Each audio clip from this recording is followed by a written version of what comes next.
Hello everyone. तो आज analogue electronics का सेट नंबर है फर्स्ट। इसके पहले इलेक्ट्रॉनिक्स के अंदर डिजिटल के हम तीन सेट्स कर चुके हैं। एनालॉग इलेक्ट्रॉनिक्स में सबसे पहले दो सेट हम डिस्कस करेंगे। सेमीकंडक्टर डायोड, जीना डायोड और जो रेक्टिफायर होते हैं उसको कवर करेंगे। उसके बाद जो बाकी के दो सेट आएंगे, यानी कि सेट नंबर 5 और सेट नंबर ये चौथा है। 5, 4 और 5 सेमीकंडक्टर और जीना डायोड और रेक्टिफायर के। 6-7 के अंदर हम डिस्कस करेंगे ट्रांजिस्टर और ऑसिलेटर को। और उसके अलावा 8 जो होगा उसके अंदर हम डिस्कस करेंगे एम्पलीफायर को और फीडबैक। जो हमारे पास डिवाइस होते हैं फीडबैक, उसको हम डिस्कस करेंगे लास्ट के जो लेक्चर्स होंगे उनके अंदर, है ना? तो इस तरह से इलेक्ट्रॉनिक्स के आपके पास करीबन 200 क्वेश्चन आ जाएंगे इलेक्ट्रॉनिक्स ईएमटी के पैरेलल ये आपके चल ही रहे हैं। और 1-2 दिन बाद मैं एक सब्जेक्ट और स्टार्ट कर दूँगा रिकॉर्डिंग में, सो दैट आपकी प्रिपरेशन जल्दी से स्टार्ट हो जाए, आपकी प्रिपरेशन और बेहतरीन हो सके। तो चलिए स्टार्ट करते हैं। तो सबसे पहला जो क्वेश्चन आप लोगों को शो हो रहा है, उस क्वेश्चन में ये बोला गया है कि आपको एक सर्किट दिखाया गया है ना? इस सर्किट के अंदर आपको डायोड दिखाए गए हैं और आपसे पूछा है करंट I1। I1 करंट यानी कि ये करंट आपको फाइंड आउट करनी है। तो सबसे पहले तो आपको ये पहचानना है कि कौन-सा फॉरवर्ड बायसिंग है, कौन-सी रिवर्स बायसिंग है। तो ये अगर मैंने कोई डायोड बनाया है, तो ये है P और ये है N, है ना? फॉरवर्ड बायसिंग का मतलब क्या होता है? ये जो P वाला जो ये P वाला जो एंड है, ये बैटरी के पॉजिटिव टर्मिनल से कनेक्टेड हो, या फिर ऐसा मान लो या ऐसा समझ लो कि हायर पोटेंशियल से जो कनेक्टेड होगा, है ना? P वाला जो है वो हमेशा किससे कनेक्ट होना चाहिए? हायर से। और जो N है वो हमेशा किससे कनेक्ट हो? लोअर पोटेंशियल से। या N जो है वो नेगेटिव टर्मिनल से कनेक्ट हो, तो उसको हम कहते हैं फॉरवर्ड बायसिंग। यानी कि अगर ये इस तरह से कनेक्ट हो जाए, ऐसे कनेक्ट हो जाए, तो इसको हम कहेंगे फॉरवर्ड बायसिंग। और अगर जो P टर्मिनल है, ये P टर्मिनल ये कनेक्ट हो जाए लोअर पोटेंशियल से, और जो N टर्मिनल है वो कनेक्ट हो जाए हायर पोटेंशियल से, यानी कि ये नेगेटिव से कनेक्ट हो जाए और ये पॉजिटिव से, तो इसको हम कहते हैं रिवर्स बायसिंग। ठीक है? तो हम ये पढ़ पढ़ चुके हैं, या हम ये जानते हैं कि फॉरवर्ड बायसिंग में करंट का कंडक्ट होता है, यानी कि करंट सर्किट से फ्लो होती है। और रिवर्स बायसिंग के अंदर ये ओपन हो जाता है। ओपन हो जाता है यानी कि यहाँ से हट जाएगा तो कनेक्शन टूट जाएगा तो करंट क्या हो जाएगी? ज़ीरो। यानी कि रिवर्स बायसिंग में करंट फ्लो नहीं होती। तो अगर आप इन तीनों डायोड्स को चेक करेंगे, तो ये वाला जो डायोड है ये रिवर्स बायसिंग में है। रिवर्स में क्यों है? नेगेटिव टर्मिनल है, बैटरी के किससे कनेक्ट हो गया? पॉजिटिव से। ये पॉजिटिव है, ये नेगेटिव। तो ये कौन सी बायसिंग हो गई? Reverse biasing. और ये दोनों जो बायसिंग है, ये कौन-सी है? Forward biasing. तो यानी कि ये जो पूरी लाइन है, ये हट गई। ये हट गई तो अब करंट फ्लो करेगी ऐसे, इसमें जाएगी और इसमें जाएगी। अब ये फॉरवर्ड बायसिंग में, तो फॉरवर्ड बायसिंग का जो रेजिस्टेंस है, वो कितना है? 30 ओम। यानी कि ये जब हटेगा, तो यहाँ पर हमें 30 ओम का रेजिस्टेंस लगाना है। तो ये सर्किट कुछ इस तरह से बनेगा। ये 30 ओम, ये 130 ओम, ये 30 ओम, ये 130 ओम। और ये वाली लाइन तो हट ही गई, तो यहाँ वोल्टेज कितना हो गया? ये हो गया 200 वोल्ट। और यहाँ पर हमें रेजिस्टेंस कितना दे रखा है? 20 ओम। तो ये 20 ओम है, ये 130 ओम है, ये 30 ओम है, सॉरी, इसको हटा देते हैं, इसको रब कर देते हैं। ये 30 ओम है और ये 130 ओम है, ये 30 ओम है, ये 130 ओम है, और यहाँ पर कितना है? 200 वोल्ट। अब ये दोनों किसमें आ गए? सीरीज़ में। सीरीज़ में आ गए तो इन दोनों का टोटल कितना हो गया? 160। ये दोनों भी किसमें आ गए? सीरीज़ में। तो इन दोनों का टोटल कितना हो गया? 160। अब ये दोनों है किसमें हो गए? पैरेलल में। पैरेलल के लिए कैसे निकालेंगे? R1 R2 upon R1 plus, यानी कि 160 इंटू 160 अपॉन 160 प्लस 160, तो ये बन जाएगा 160/2, यानी कि कितना आ जाएगा? 80। अब ये जो सर्किट है कुछ इस तरह से हो जाएगा, ऊपर बना रहा हूँ मैं। ये कितना हो गया? 80 ओम। और ये कितना हो गया? यहाँ से ये 20 ओम का हो गया, 20 ओम। और ये बैटरी लगी हुई है कितने की? 200 वोल्ट की। तो टोटल रेजिस्टेंस, अब ये 80 ओम, ये 20 ओम किसमें आ गया? सीरीज में। तो टोटल रेजिस्टेंस कितना हो गया? 100 ओम का। करंट क्या होती है? करंट होती है वोल्टेज अपॉन रेजिस्टेंस। वोल्टेज कितने का है? 200 वोल्ट का। और टोटल रेजिस्टेंस जो है वो कितना हो गया? वो 100 का हो गया। करंट कितनी होगी? करंट फ्लो हो गई 2 एम्पीयर। इसका राइट आंसर क्या आ जाएगा? सी, 2 एम्पीयर करंट। करंट कितनी फ्लो हो जाएगी? 2 एम्पीयर करंट फ्लो हो जाएगी ना। तो आपको मेन जो कॉन्सेप्ट है वहां पर यही समझना था कि कौन सा फॉरवर्ड बाइसिंग में होगा और कौन सा रिवर्स बाइसिंग में। सेकंड क्वेश्चन का ये, सेकंड क्वेश्चन में बोला है by doping silicon semiconductor with pentavalent pentavalent हम मिलाएंगे तो इलेक्ट्रॉन की डेंसिटी इंक्रीज होगी, बिल्कुल सही बात, क्योंकि पेंटावेलेंट मिलाएंगे। पेंटावेलेंट का मतलब है जिनके पास जो आउटर शेल है उसमें 5 फ्री इलेक्ट्रॉन्स होते हैं। पेंटावेलेंट इम्प्योरिटी मिलाई इसलिए जाती है क्योंकि हमें नेगेटिव टर्मिनल बनाना या नेगेटिव टाइप एन टाइप का जो सेमीकंडक्टर है वो हमें बनाना होता है, तो बिल्कुल सही बात है। पर जो सेमीकंडक्टर है उसके साथ एक मिथ हमने माना हुआ है या जुड़ा हुआ है कि हम ये मान के चलते हैं कि पी टाइप का मतलब पॉजिटिव चार्ज और एन टाइप का मतलब नेगेटिव चार्ज, तो वो चार्ज नहीं होते हैं ना, ना तो वो पॉजिटिव चार्ज होता है और ना वो नेगेटिव चार्ज होता है। होल्स को हम ये मान लेते हैं कि वो पॉजिटिवली चार्ज है, इसी तरह से हम जो इलेक्ट्रॉन की डेंसिटी इंक्रीज हो रही है उसको हम ये मान लेते हैं कि वो नेगेटिवली चार्ज है। तो चार्ज दोनों में से किसी पे भी नहीं होता, इलेक्ट्रिकली वो न्यूट्रल होते हैं, क्योंकि जितने उधर इलेक्ट्रॉन डेंसिटी बढ़ रही है उतने ही नंबर ऑफ होल्स आ जाते हैं कहाँ पर, उसके ऊपर जो अपना डोपिंग कर रहे हैं हम जिसकी। और ऐसे ही अगर हम होल्स की डेंसिटी बढ़ा रहे हैं तो उतना ही क्या आ जाता है, नेगेटिव चार्ज, नेगेटिव वो आ जाते हैं, इलेक्ट्रॉन्स आ जाते हैं, तो ओवरऑल ये क्या रहते हैं, न्यूट्रल रहते हैं, है ना। तो इक्वल पॉजिटिव चार्ज जो है वो अपीयर हो जाते हैं एट द एटम। अगर हम क्या कराएंगे, नेगेटिव जो है पेंटावेलेंट मटेरियल है उसकी अगर हम डोपिंग कराते हैं तो इलेक्ट्रॉन डेंसिटी बढ़ेगी, बिल्कुल सही बात है। और यहाँ लिखा हुआ है second statement, N type semiconductor has net negative charge, तो चार्ज दोनों में से किसी पे भी नहीं आता, ना पी टाइप पर चार्ज आता पॉजिटिव और ना एन टाइप पर चार्ज आता नेगेटिव, ये दोनों इलेक्ट्रिकली न्यूट्रल रहते हैं। तो स्टेटमेंट 1 बिल्कुल सही है। स्टेटमेंट 2 जो है वो क्या है, फॉल्स है ना, ये बात आप ध्यान रखना, इस क्वेश्चन में बहुत जगह कंफ्यूजन हो सकता है ना, ये आपको कंफ्यूजन होगा कि वो पॉजिटिव चार्ज नेगेटिव, इलेक्ट्रिकली वो न्यूट्रल रहते हैं दोनों इक्वल। अगर इलेक्ट्रिकली इलेक्ट्रॉन्स की डेंसिटी बढ़ रही है तो उससे उतने ही जो पॉजिटिव चार्ज है वो आ जाता है किसके ऊपर, एटम के ऊपर। और अगर आप पॉजिटिव चार्ज की डेंसिटी बढ़ा रहे हो तो उतना ही नेगेटिव चार्ज आ जाता है किसके ऊपर, उसके ऊपर, एटम के ऊपर। ठीक, नेक्स्ट क्वेश्चन पे आइए। इस क्वेश्चन में हमें बोला है अ जीना डायोड और power rating 2 volt. Power rating है जीना डायोड की कितनी दे रखी है, 2 what, is to be used as voltage regulator if the Zener diode has a breakdown। Zener का जो ब्रेकडाउन वोल्टेज है वो कितना है, 10 वोल्ट है। तो यहाँ से आप करंट निकाल लो, करंट कैसे निकालोगे, P इक्वल्स टू होता है वी आई, तो यहाँ से आप जीनर करंट निकाल लो, वो आ जाएगी P अपॉन वी।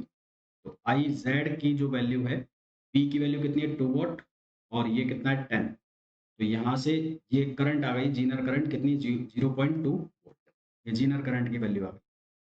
अब हमें बोला है has to regulate voltage fluctuated between 6 volt and 14 volt, the value of R Z, the value of R Z for safe operation should be, R Z नहीं होगा, R S है, safe operation के लिए इसकी वैल्यू क्या होनी चाहिए, है ना।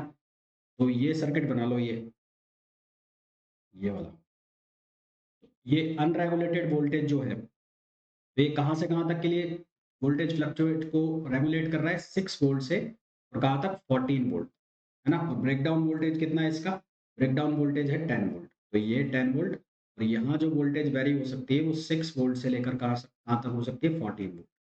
तो मैक्सिमम अनरेगुलेटेड वोल्टेज कितनी हो गई, 14 वोल्टेज हो गई ना, मैक्सिमम अनरेगुलेटेड वोल्टेज कितनी हो गई, 14 वोल्ट हो गई।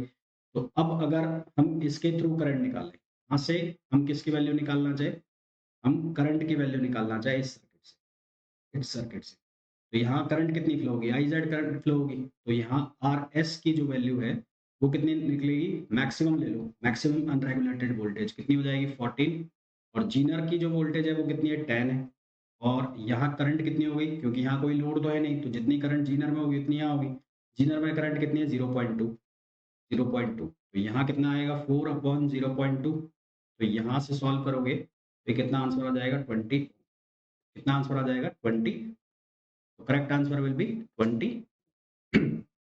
नेक्स्ट क्वेश्चन पे आइए।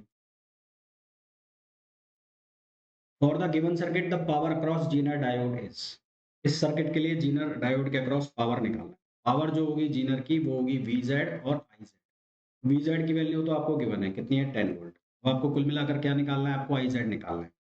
तो सबसे पहले तो निकाल लो यहाँ आई एल, तो आई एल कैसे निकलेगा, जितनी यहाँ पर वोल्टेज है उसमें आप डिवाइड कर दो किसका, लोड रेजिस्टेंस का, आर एल। वोल्टेज कितना है 10 वोल्ट, क्योंकि जो वोल्टेज यहाँ होगा वही वोल्टेज यहाँ पर, 10 वोल्ट अपॉन क्या हो गया 5, तो ये आ गया 2 मिली एम्पियर। फिर आप इस 1 किलो अक्रॉस के अक्रॉस क्या निकाल लो करंट, इसके अक्रॉस करंट क्या आएगी 24, यानी कि V minus V Z on R. V कितना है 24 और वी जेड कितना है 10 और आर की वैल्यू कितनी है 1 किलो, तो यहाँ से कितना आ गया, ये बन गया 14 मिली एम्पियर। तो आई जो है किरचॉफ करंट लॉ लगाओगे तो आई, अगर यहाँ से आई आ रहा है, ये आई जेड है, तो ये हो गया आई एल। आई किसके बराबर होता है, I Z plus I L. तो यहाँ से आई जेड की वैल्यू आ गई आई माइनस आई एल। आई की वैल्यू कितनी निकाली हमने 14 मिली एम्पियर, उसमें से आप माइनस कर दो कितना 2 मिली एम्पियर, तो आपके पास कितना रह गया 2 मिली एम्पियर। तो ये हमारे पास किसकी वैल्यू आ गई, जीनर करंट। अब मैंने आपको कहा कि जो पावर है वो किसके बराबर है, पावर है वी जेड और आई जेड। वी जेड की वैल्यू कितनी हो गई है, वी जेड की वैल्यू हमारे पास ऑलरेडी है 10 वोल्ट। आई जेड की वैल्यू कितनी आई है, आई जेड की वैल्यू आई है 12 एम्पियर है। आई जेड की वैल्यू कितनी आई है 12 मिली एम्पियर। तो इसको 12 मिली एम्पियर से मल्टीप्लाई कर दो, यहाँ से आंसर आ जाएगा 120 milli. Correct answer is 120 milli watt, answer C. ठीक है, नेक्स्ट क्वेश्चन का ये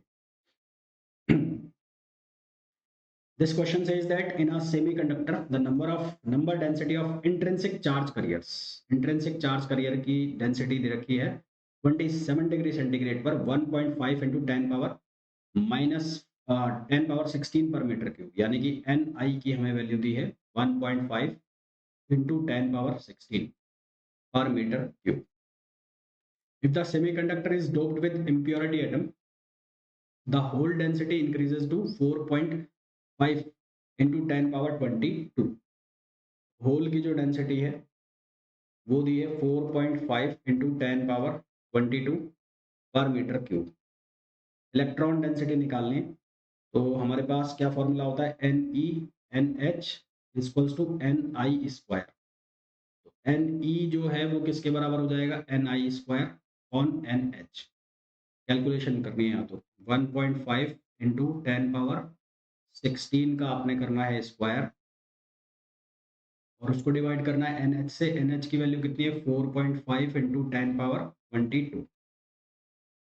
10 तो एक बच जाएगा, 16 दूनी 32 माइनस 22, तो 10 तो ये बच गया, 15 दिया 45, 1/3 आ गया, है ना।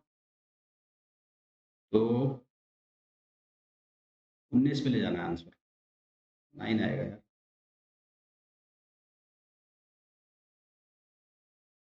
1.5 का स्क्वायर भी होगा ना, सही है, 1 मिनट। ये हो जाएगा 2.25, ये हो जाएगा 32, ये हो जाएगा 4.5 इंटू 10 पावर 22। तो ये हो गया 10, तो ये हो गया इसको 22.5 और 4 पंच 20, आंसर आ जाएगा 5 इंटू 10 पावर 9। हाँ, 5 इंटू 10 पावर 9 ये आंसर आ जाएगा, ऑप्शन डी।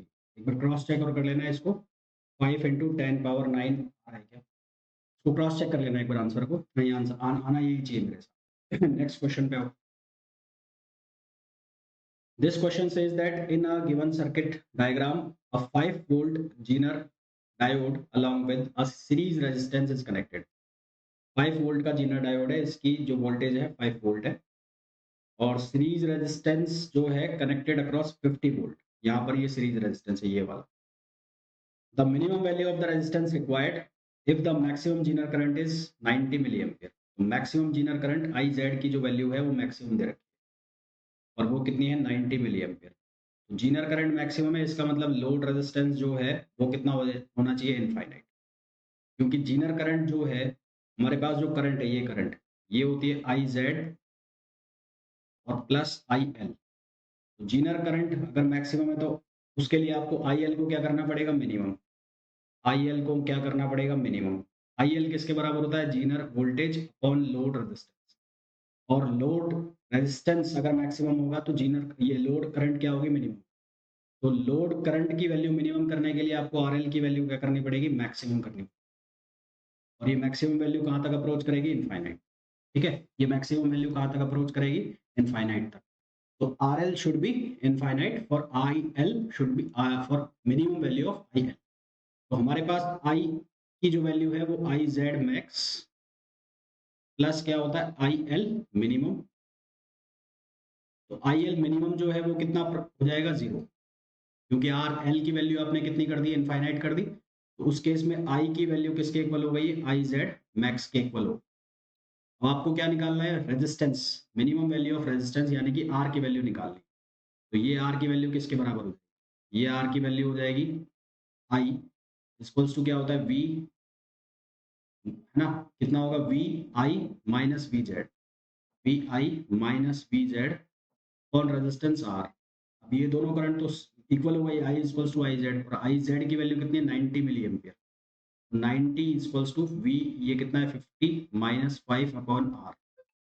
आर की वैल्यू कितनी होगी 45 अपॉन 90 और इसको सॉल्व करेंगे हम तो ये आ जाएगा 500 ओम, 500 ओम, क्योंकि ये किसमें मिली एम्पियर में, आंसर आ जाएगा 500 ओम। ये मिली एम्पियर में करंट, ध्यान रखो, ठीक है। तो मैक्सिमम जीनर करंट के लिए हमने आईएल को क्या कर दिया, मिनिमम कर दिया।